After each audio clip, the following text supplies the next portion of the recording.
नमस्कार। आप देख रहे हैं आपके साथ मेरी बात और मैं प्रिय रंजन भारती। आप सबका बहुत बहुत स्वागत है। लोकसभा चुनाव के तीसरे चरण में खगड़िया संसदीय सीट पर भी चुनाव होना है 7 मई की तारीख को। अभी चुनाव प्रचार जोरों पर है और दोनों तरफ से जोर आजमाइश जारी है।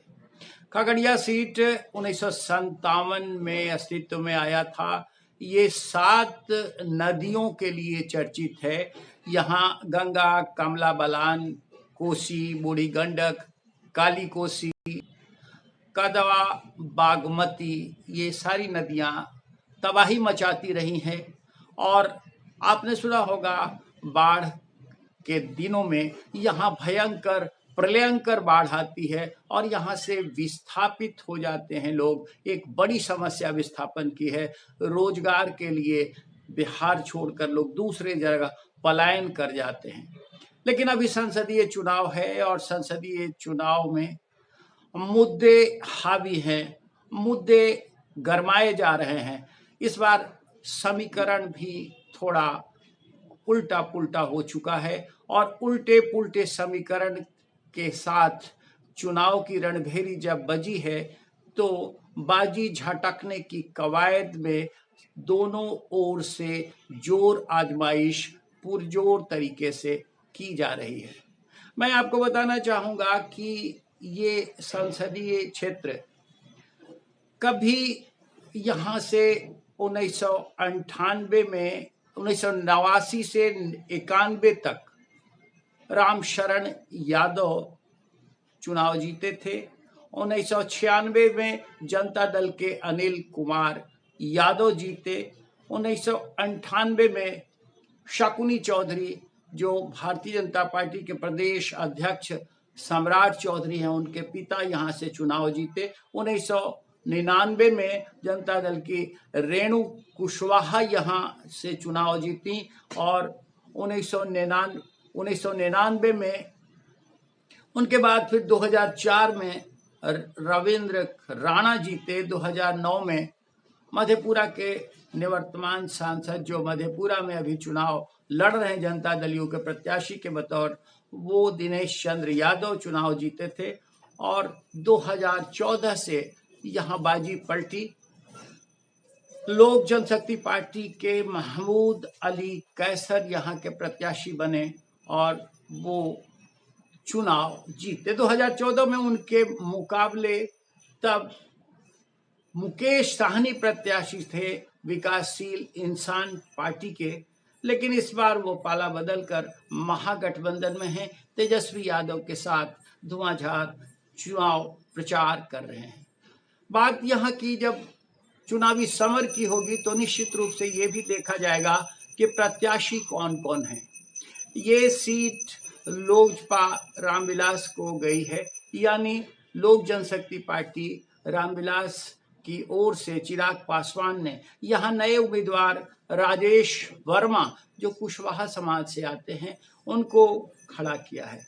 राजेश वर्मा के साथ जो समीकरण बनता हुआ दिख रहा है, सवर्ण पासवान यादव को छोड़कर बाकी पिछड़ा समाज, अति पिछड़ा और वो दूसरे जो जाति के लोग हैं, उन सब का यहाँ समर्थन राजेश वर्मा को मिलने के आसार है। लेकिन यहाँ का जातीय समीकरण बड़ा महत्वपूर्ण है। जातीय समीकरण पर अगर ध्यान दें तो ये यादव बहुल ये भी सीट मानी जाती है। यहाँ से लगभग 3.5 लाख यादव मतदाता अपने मताधिकार का प्रयोग करके संसदीय सीट का इतिहास रचते हैं।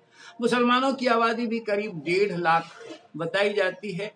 1.5 लाख के साथ साथ लव कुश यानी कुर्मी और कुशवाहा समाज का वोट भी 2.5 लाख के करीब होता है। सवर्ण लगभग 1.5 लाख की आबादी होती है और SC ST यानी अनुसूचित जाति जनजाति के मतदाता 1.5 लाख के करीब यहाँ से अपने मताधिकार का प्रयोग करते रहे।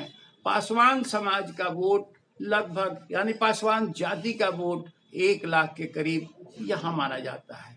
अब समीकरण जो बन रहे हैं उसके अनुसार राजेश वर्मा एनडीए यानी लोक जनशक्ति पार्टी रामविलास के उम्मीदवार, जिनके खिलाफ मैदान में इस बार सीपीएम की तरफ से महागठबंधन का उम्मीदवार खड़ा किया गया है और महागठबंधन ने सीपीएम यानी मार्क्सवादी कम्युनिस्ट पार्टी के उम्मीदवार के बतौर संजय कुमार कुशवाहा को मैदान में उतारा है।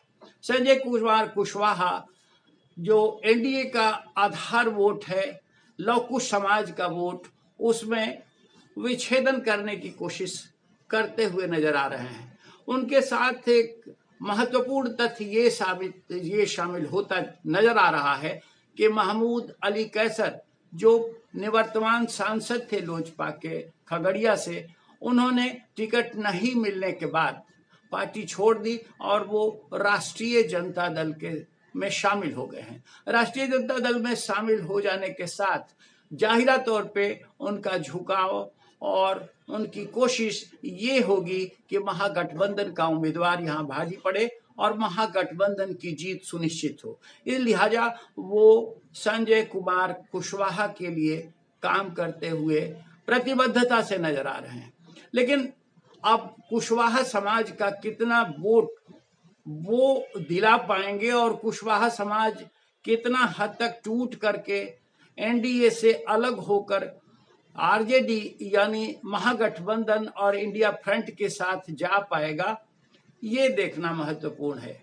और ये देखना इसलिए महत्वपूर्ण है कि कुशवाहा समाज अभी आज की तारीख में वहां बहुत ज्यादा इस मूड में नहीं दिखाई दे रहा है कि वो एनडीए के दामन को छोड़कर और महागठबंधन के साथ चला जाए, महागठबंधन के उम्मीदवार को पूरे दुलार और पूरे अधिकार के साथ वो वोट देते हुए प्रतीत हो, ऐसा दिखाई अभी नहीं दे रहा है। दूसरी महत्वपूर्ण बात ये होती है कि जनता दल यू और लोजपा रामविलास पासवान के बीच में अभी भी, हालांकि एनडीए के दोनों हिस्सा हैं, लेकिन दोनों में 2020 के चुनाव की कसक अभी खत्म नहीं हुई है। परबत्ता से यहाँ जो विधायक हैं डॉक्टर संजीव कुमार, वो जनता दल यू के हैं और वो भी लोजपा रामविलास के उम्मीदवार यानी राजेश वर्मा के पक्ष में नहीं माने जा रहे हैं। वो खामोश हैं, उन्होंने चुप्पी साध रखी है, उनका कोई भी उनकी सक्रियता नहीं देखी जा रही है राजेश वर्मा के पक्ष में। हालांकि नीतीश कुमार ने अभी धुआंधार जिस तरह से प्रचार किए हैं, मधेपुरा में कैंप कर वो लगातार जो चुनावी रैलियां संबोधित कर रहे हैं, उसमें उन्होंने खगड़िया से राजेश वर्मा के लिए भी वोट मांगने का काम किया है। लेकिन जमीनी स्तर पर जो सतही स्तर है, धरातल पर जनता दल यू की सक्रियता मायने रखती है और जनता दल यू की सक्रियता अभी सतह पर दिखाई नहीं पड़ती नजर आ रही है। ये महत्वपूर्ण तथ्य है और ये भी देखना महत्वपूर्ण होगा कि सिमरी बख्तियारपुर से जो महमूद अली कैसर के पुत्र विधायक रहे हैं, उनकी सक्रियता किस तरफ बढ़ती है। हालांकि वो कांग्रेस के विधायक रहे हैं, लिहाजा उनका झुकाव महागठबंधन की ओर ही होगा।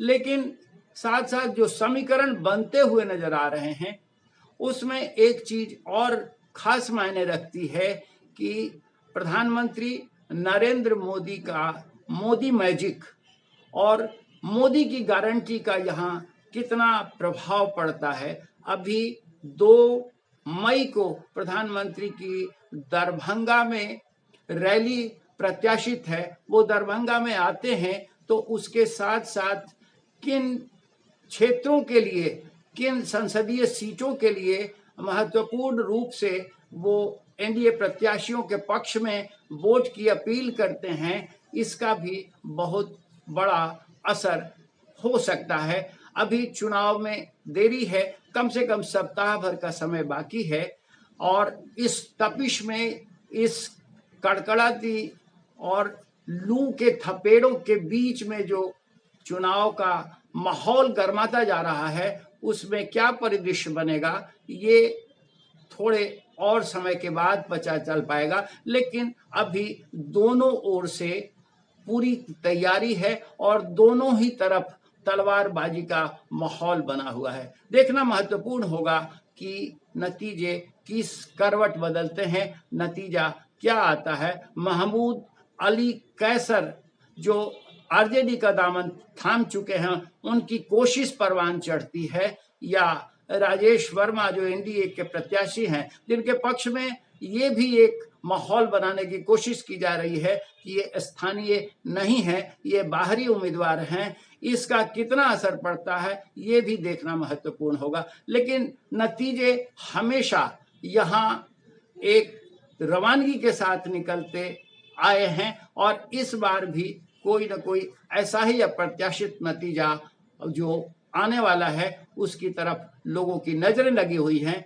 एक और महत्वपूर्ण बात यहाँ देखी जा रही है और वो ये कि एमवाई समीकरण का कोई उम्मीदवार नहीं होना मायने रख रहा है। लोगों की सक्रियता और उतनी ज्यादा नहीं बन पा रही है क्योंकि कोई एमवाई उम्मीदवार नहीं है। दोनों ही ओर से कुशवाहा समाज के प्रत्याशी को मैदान में उतारा गया है और कुशवाहा समाज के वोटों पर ही पूरा का पूरा कर्णधार है। ऐसे में ये खास महत्व रखता है कि कुशवाहा समाज का झुकाव किधर हो जाएगा और कुशवाहा समाज के साथ साथ बाकी जो जनाधार है, जो एनडीए का जनाधार है और जो महागठबंधन का जनाधार है, उसमें कितना उलटफेर हो पाता है। देखिए नतीजे किस करवट बदलते हैं और आपसे निवेदन करेंगे कि आप देखते रहिए, आपके साथ मेरी बात, बने रहिए हमारे साथ। फिर मिलते हैं, किसी और विषय पर बात करेंगे, चुनावी विषय पर फिर आपके साथ अपने वीडियो साझा करेंगे। आज के अंक में इतना ही। नमस्कार।